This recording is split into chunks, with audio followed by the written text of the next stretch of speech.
शक्ति के सामने तुम एक कीड़े हो। हट जाओ, नहीं तो गंगा माँ की तरह तुम्हें भी गाड़ दूंगा।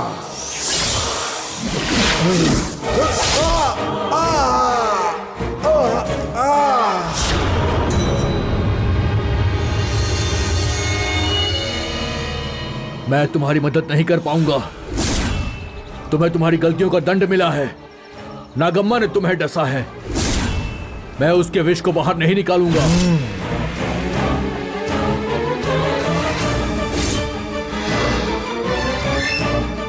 नागोश्री, तुम मदद करोगे या नहीं करोगे इसका फैसला अब तुम नहीं कर सकते, क्योंकि तुमने सौगंध खाई है। तुम्हें करना ही होगा। अपनी सौगंध की सच्चाई के लिए तुम्हें मेरा यह वेश निकालना ही होगा, वरना नागलोक में तुम जन्म जन्म तक नहीं जा पाओगे। ऐसा तुम्हें श्राप दूंगा।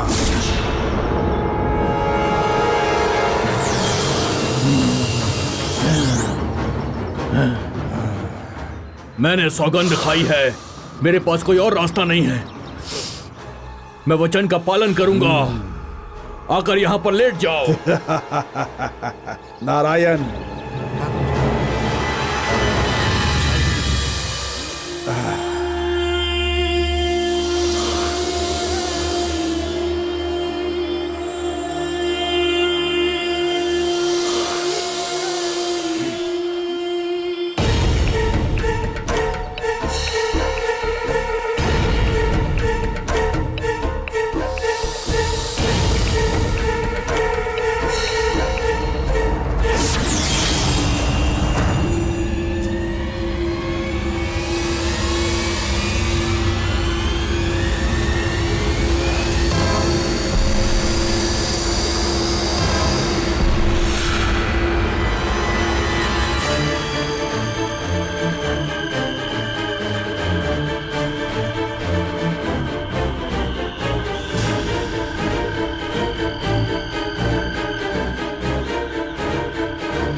नारायण, गुरुजी, मैं ठीक हो गया। मैं फिर से वैसा ही हो गया। वो गंदा कालापन मुझे छोड़कर चला गया। हाँ गुरुजी, सही कहा। अब मेरी सारी शक्तियां वापस आ जाएंगी। नारायण, मैं जीत गया। मैं जीत गया। ए नंबूदरी, ये मत सोच कि तू जीत गया। मुझे सौगंध देकर तूने खुद को अच्छा करवाया है। ये सब मैंने मन से नहीं किया। इसका असर हमेशा नहीं रहेगा। एक बार फिर से तू उसी अवस्था में वापस आएगा और तब तुझे ठीक करने के लिए मैं वापस नहीं आऊंगा। चलता हूं।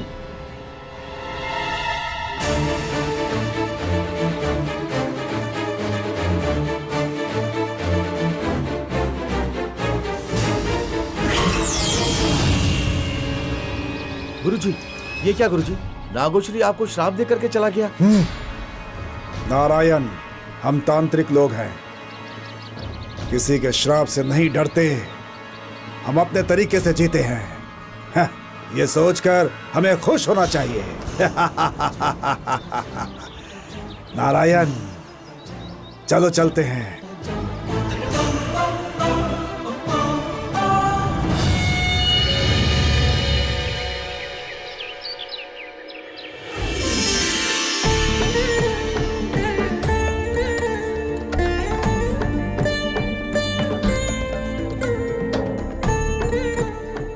हे माँ ललिता अंबिके, बिना जाने समझे ही गलती कर बैठे मेरे बच्चे।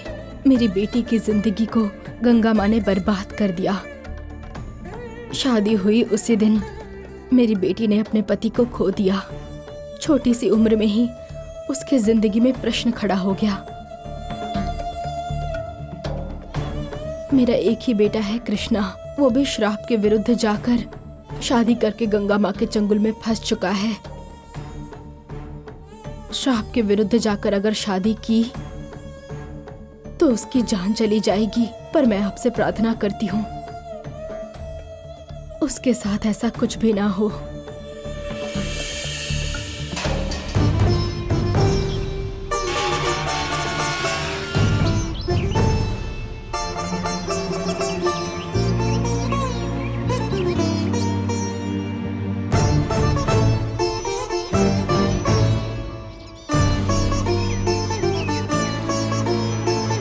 हे माँ।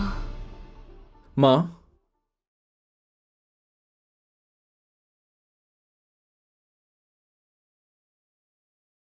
माँ,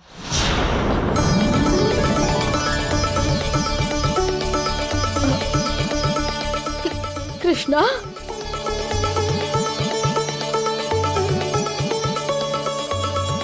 कृष्णा, माँ, कृष्णा, कृष्णा, माँ, कृष्णा, कैसे हो बेटा? तुम्हें कुछ हुआ तो नहीं ना? क्यों क्यों किया ये सब तुमने? क्यों किया ऐसा? जल्दबाजी करके क्यों ऐसा फैसला किया? अपनी माँ को बिना बताए इतना बड़ा कदम उठाया।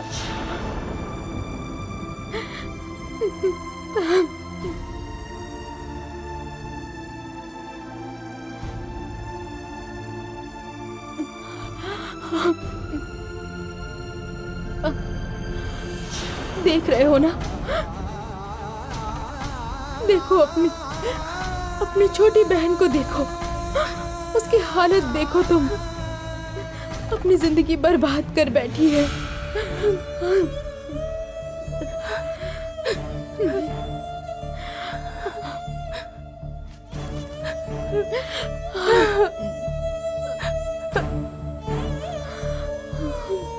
कंचन, भैया,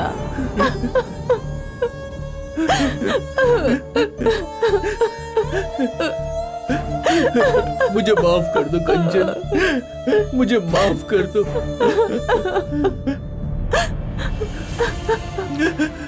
कंचन, मैंने हमेशा तेरी खुशी चाहिए, तेरी खुशी के लिए मैं कुछ भी करूंगा। ऐसी दुर्घटना घट जाएगी मैंने सोचा भी नहीं था। तुम खुश रहो, यही सोचकर मैंने वो सब कुछ किया था। लेकिन प्रभा के साथ ये सब हो जाएगा मैंने सपने में भी नहीं सोचा था। आप ऐसा मत कहिए भैया, हम लोगों से गलती हुई है और गंगा माँ हमसे इसी बात का बदला ले रही है। उनकी बलि चढ़ने के अलावा हमारे पास कोई रास्ता नहीं है भैया।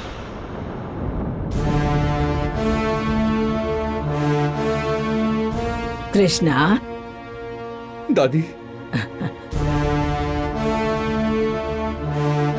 परिस्थितियां कैसी भी हो, पर हमें किसी भी हालत में हार नहीं माननी चाहिए। एक बात याद रखना कि हम वीरों के खानदान से हैं। हम इस तरह से भाग नहीं सकते हैं। हमें देखकर उस मौत को डर लगना चाहिए। सिंगापुर जाने के लिए कहा था ना तुझे? मौत के डर से नहीं गया क्या? तुझे खुशहाल जिंदगी जीनी है, इसलिए तुझे मैंने सिंगापुर जाने को कहा। तो फिर तू गया क्यों नहीं बेटा? दादी पूछ रही है कि तू सिंगापुर क्यों नहीं गया? नहीं पापा, मैंने सिंगापुर जाने का सारा प्लान बना लिया था और इसीलिए मैं एयरपोर्ट के लिए निकलने वाला था। लेकिन उसी बीच क्या हुआ, पूजा रूम में रखा हुआ मेरा पासपोर्ट अपने आप जलने लगा। दादी,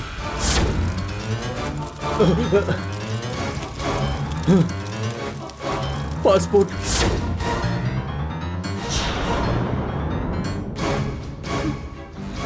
तो उसमें कौन सी बात है? नया पासपोर्ट क्लेम करके तुझे निकल जाना चाहिए था। सिर्फ इतनी सी बात नहीं है। मैं और मुरली पासपोर्ट लेने के लिए पासपोर्ट ऑफिस जा रहे थे, पर रास्ते में मेरा एक्सीडेंट हो गया। मैं बस मरते मरते बचा हूं पापा।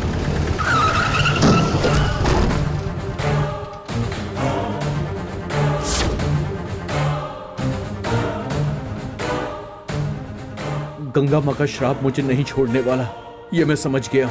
मैं चाहे कहीं भी जाऊं वो मेरा पीछा करेंगी, वो मुझे नहीं छोड़ने वाली। यही सब सोचकर मैं यहां वापस आ गया। सौम्या को मैं एक बार देखना चाहता था।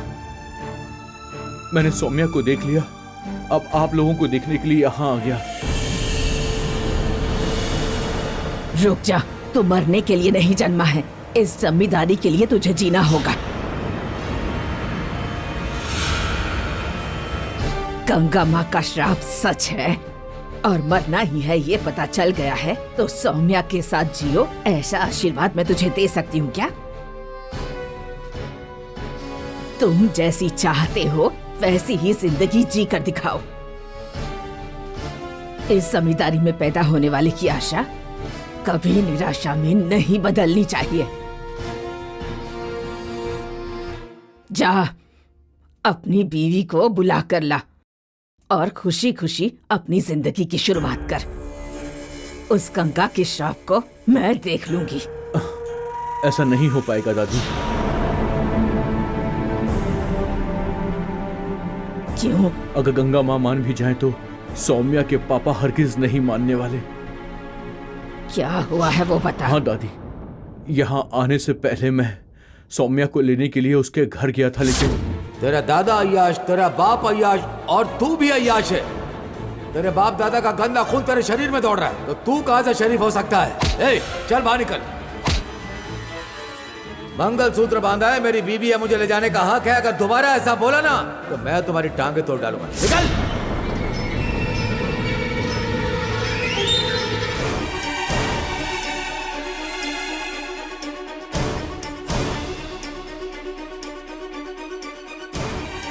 तू उसे अपने साथ नहीं ला सकता है, ये कहने का अधिकार किसने दिया उसे? उस लड़की के गले में मंगलसूत्र तूने बांधा है। अपनी बेटी के बारे में फैसला करने वाला वो कौन है? वो इस गांव का प्रेसिडेंट है, तो हर मामले में बोलना जरूरी है क्या? नरसिम्हा दादी, इस पल के बाद वो लड़की उस घर में नहीं रहनी चाहिए। उसे अभी इसी वक्त यहाँ लाने का इंतजाम करो। दादी, क्या है? अभी अभी कृष्णा गंगा माँ और नाग माँ से बचकर यहाँ पर आया है, तो फिर से आप ये बातें क्यों कर रही हैं? ये सारा मामला खत्म होने तक उस लड़की को उसके घर में ही रहने दीजिए। क्या कह रही? क्यों इतना डर रही है? उस नंबूदरी ने बरनी में बंद करके उस गंगा को सही वक्त पर उस भूतवन में गाड़ दिया होता तो सारे मामलों का फैसला हो गया होता। पर शायद उसकी किस्मत अच्छी थी कि वो गंगा वहां से मुक्त हो गई। लेकिन उस नंबूदरी पर मुझे अब भी भरोसा है। मार खाया हुआ नंबूदरी घायल शेर से कम नहीं। महाशक्तियों के साथ वो फिर से इस गांव में जरूर आएगा और उस गंगा को खत्म करेगा। दादी, बातें करके समय बर्बाद मत करो। उस रामनाथन ने हमारे बेटे की गर्दन पकड़ के घर से बाहर निकाल दिया।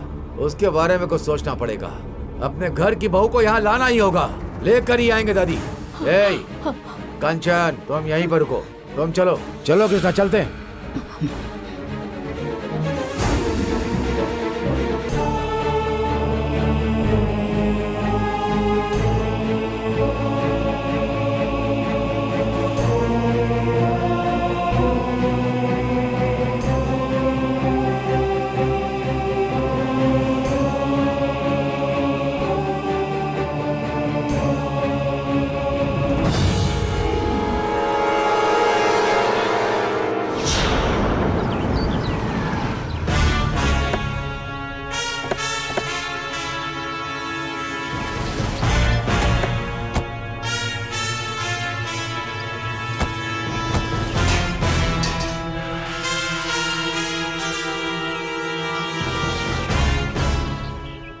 नरसिम्हा, उस प्रेसिडेंट को बाहर बुलाओ। दादी, बाहर खड़े होकर क्यों बात करना?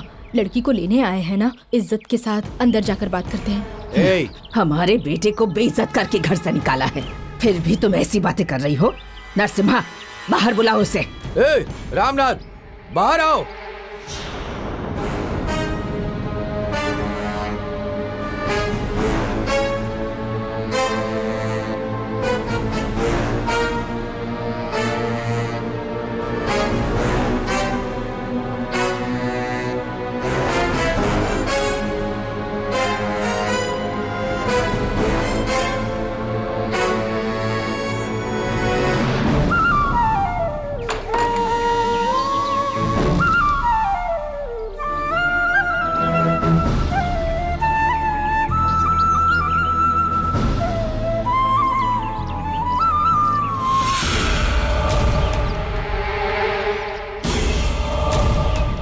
आप सब लोग यहाँ पर क्यों आए हैं? मैं जानता हूँ बिना मतलब की बातें करने और बेइज्जत करने। ए, कौन किसकी बेइज्जती कर रहा है? हैं? लड़की को तुमने जन्म दिया है, मेरा बच्चा शेर है, हम किसी को बदनाम क्यों करेंगे? नरसिम्हा, ये सब कहने की जरूरत नहीं है।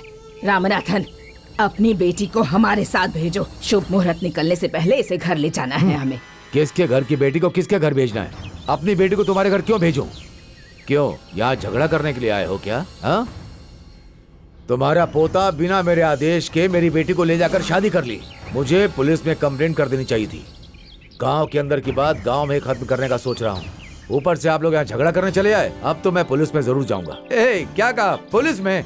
पुलिस स्टेशन कहाँ है? वो तो मेरी जमीन पर है। तुम जानते हो वो पुलिस स्टेशन हमारी जमीन पर ही बना है। वहाँ का 3 वक्त का खाना हमारे घर से ही पुलिस स्टेशन में जाता है। पुलिस की कंप्लेंट करेंगे। जाओ कंप्लेंट करो जाकर, मैं भी देखता हूँ कि वो किसे उठाते हैं। अरे जाओ ना। क्यों जी, थोड़ा शांत रहिए ना।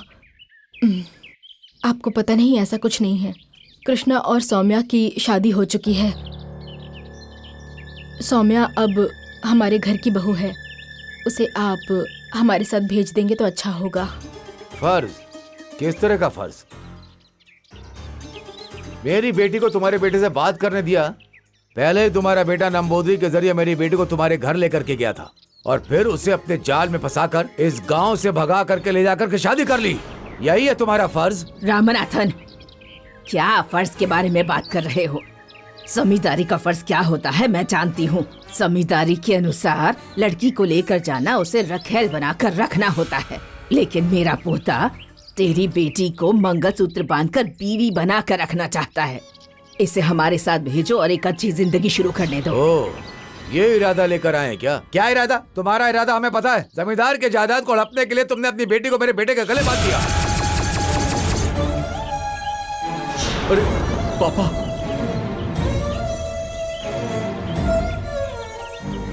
बिना खर्चे के शादी हो जाए इसीलिए तुमने अपनी बेटी को मेरे बेटे के साथ भिजवा दिया।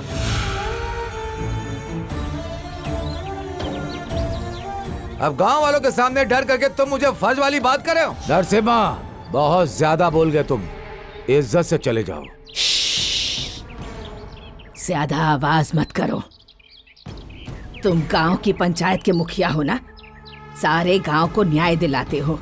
अब इस मामले में गांव के लोग ही न्याय करेंगे कि इस लड़की को किसके घर में रहना चाहिए। अरे क्या दादी, किस आदमी से आप न्याय की बात कर रही हैं? ए रामनाथन, अपनी बेटी को हमारे साथ भेजते हो या नहीं, पहले ये बात बताओ। तुम्हारा जमींदार परिवार गंदा कुआं है। इस गांव में जो भी परेशानी हो रही है उसके कारण तुम लोग ही हो। तुम्हारे घर में अपनी बेटी को भेजना नरक के समान होगा। चाहे मेरी जान चली जाए, मैं अपनी बेटी को नहीं भेजूंगा। दादी, ये ऐसे बातें करेगा तो ठीक नहीं होगा। हमें अपने आदमी को बुलाना होगा। वो आकर लड़की को उठा कर ले जाएंगे। तब क्या करोगे तुम? पापा, ए, तू चुप कर। इसके लिए आदमी भिजवाने की क्या जरूरत है? इसके लिए तो मैं अकेली ही काफी हूँ। तो तुम अपनी लड़की को नहीं भेजोगे? हाँ ठीक है, मत भिजवाओ। इसे अपने ही घर पर रख लो। दादी, लेकिन मेरे पोते का बांधा हुआ मंगलसूत्र अब भी इसके गले में है। इसे सारे गांव वालों के सामने इसे उतार देने को कहो।